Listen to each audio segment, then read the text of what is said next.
applications of ML in trading part as well, because there is a lot of interest on this side.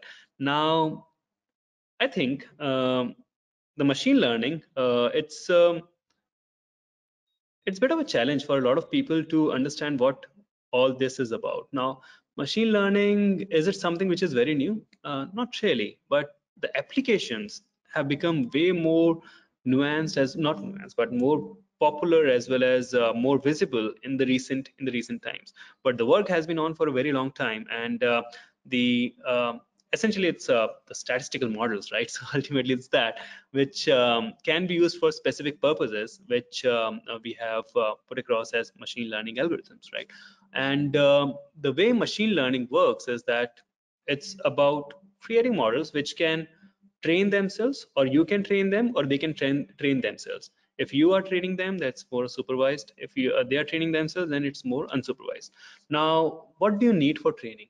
What you need for training is a variety of different skill sets to an individual, right? Now, for a machine, these different things, so-called things, are called features, right? So if you have more number of features, you're able to train them in a better way. Now, once you train them, what are the different ways in which you can use them? You can use them for creating strategies, of course, for predicting what is going to be the next tick, okay, or what is going to be the tomorrow's opening. So all those things you can do using machine learning, but that's not all. And in fact, there is a lot of challenge that a lot of people face in while they are trying to restrict themselves just to this by using the certain time series data of the market data, essentially, right? So bid ask or open high low close or whatever you're using. Now the challenge is that as you discussed, that you need a lot of features. So now if you are just looking at the price time series data, it's not a lot of features, right? So there are very few very few headings basically that you have in your data set. Now, if you want to create really amazing models, what you can do is that you can do some feature engineering, which is you can come up with a lot of indicators and other stuff and use them as a feature as well for training your models.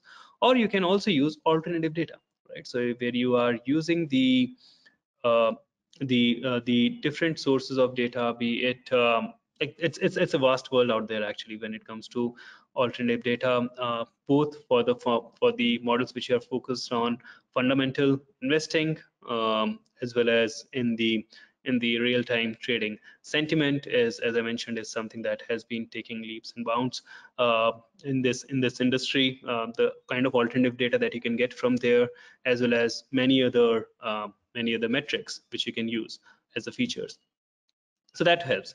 But apart from that, what you can also, where you can also use machine learning is a lot actually, is in the portfolio and risk management. That's another place where we are seeing massive adoption of machine learning in managing how to select the right size of portfolio, or the right parameters, or the right audience for a portfolio, right? So the right kind of factors that you can use in creating that. So that's something which is happening quite a bit, and that would be really interesting for you also to explore if that is something that is of interest to you. So that would be really very useful.